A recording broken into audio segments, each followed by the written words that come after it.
Good evening, RVers. Good evening, YouTube. RV Lady here. In that bad mood, if you will, that I've been in, was when I was trying to do the lights. And I actually started the lights several weeks ago. It was just one of those projects that I would, try to do, and then I couldn't do it. So, and I was trying to do it in the evenings. And typically I'd been out, with the metal detector all day long, and I was tired, and then I'd come back and see, 4 purple wires and just, and for me, and I've been this way my entire life, I am intolerant of stupidity. It's horrible. I really need to, okay, I'm never going to stop being that way. And when I saw those 4 purple wires, and I'm thinking, what? And then people were trying to give me advice, and I was doing what they were saying, and it wasn't working. I'm like, what?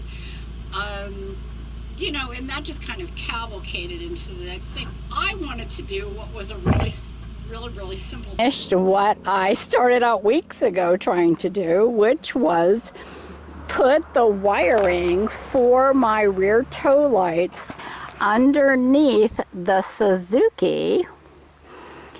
So all I had to do when I'm finished, or when I want to hook it up, is just get the lights out and hook it up to the wire.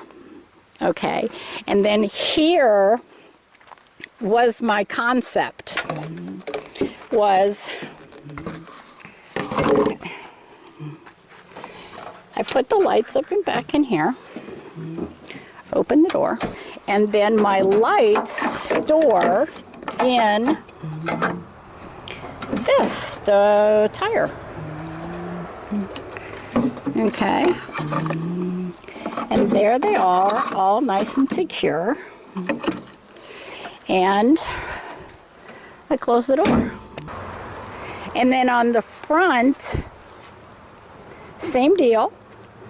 I hook them up, unhook them, secure the line, and then go on my merry way. And I'm not messing with this cord all the time, because before, what I would do is hook it onto the RV, then hook it in through here so it wouldn't come off, and then I drape it over here, wrap it around the rearview mirror, keep going, and then put the lights here.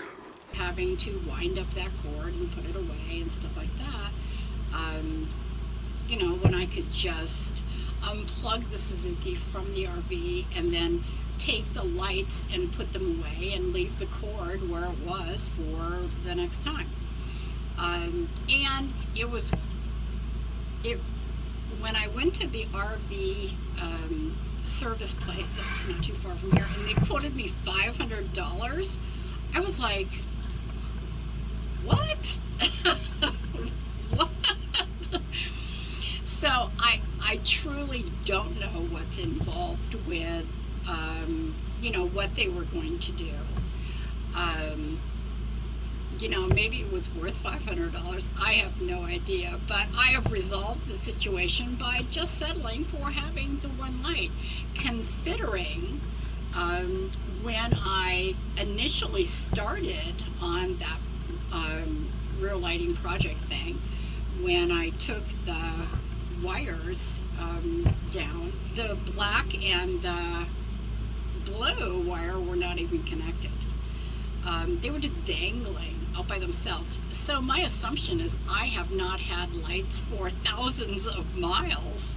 So I will be happy with just one light, and that will get me back to San Diego, where I will find people a person to take care of it without having to spend $500. I mean, I'm happy with the magnetic lights. Those are fine. I don't need somebody to screw around with Suzuki's wiring system. I really don't. To let you know is, I had a conversation with my daughter who asked me, well, let me go over the whole conversation because it's actually pretty funny. I had a conversation with my daughter, and she was telling me all these things that she wanted to have done or get done before the baby comes. And I suggested to her that if she wanted, I would be willing to come early and help her out with some of these things, get them organized, be that person that's around so that, people can do their jobs. She wants the entire house recarpeted, or the areas that have carpeting, she wants new carpeting. And of course, painting the nursery, and just a lot of little things that she actually can't do at 6.5 months pregnant. So I suggested this to her, and she said, no, that's okay, no problem, no big deal. I'm on top of it, blah, blah, blah. Now, she works full time. Okay. So we had this conversation at, 4 or 5 o'clock in the afternoon. The following morning, she calls me and says, I don't know what I was thinking. Apparently, she had taken a bath and got stuck in the bathtub, and her husband wasn't home, and she had to figure out how to get out of the bathtub by herself.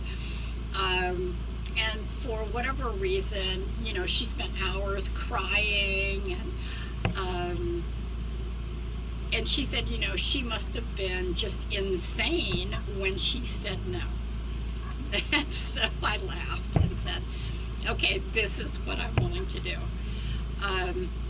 What I told her is, I will leave here on the 6th, arriving, it's only 12 hours or 15 hours away or something, arriving her house like on the 8th.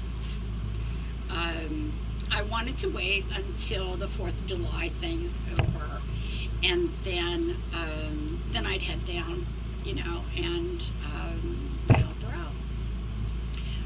Now, as far as accommodations for the RV, I have called all of the RV parks, and they're either full until the beginning of September, or they want $1,500 a month.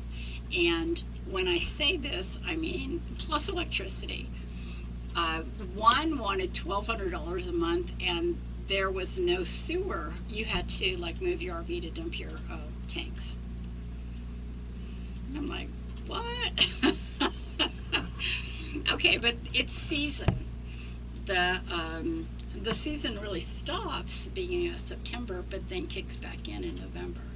So anyway, I'm going to park the RV in the driveway, which is going to be really interesting, and just kind of go from there. I'm going to have an electrician put in 30 amp service so that I can plug the RV in, and that's where I'm going to be. Now, the interesting thing about my daughter was when she said no,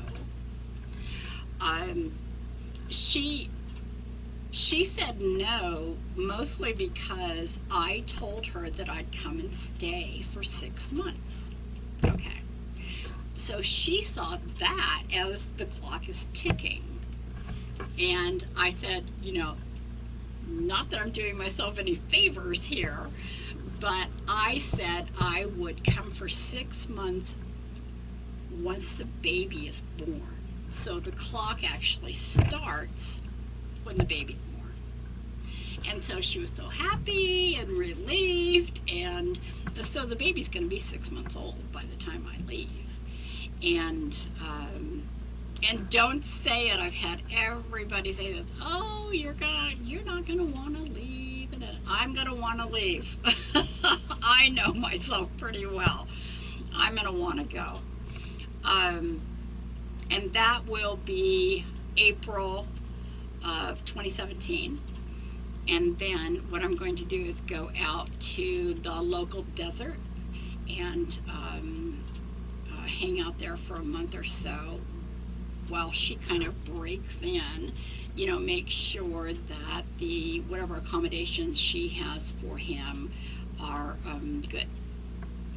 And then I will probably be coming back up here. Okay, be well, be brave, and I'll talk to you later. Bye.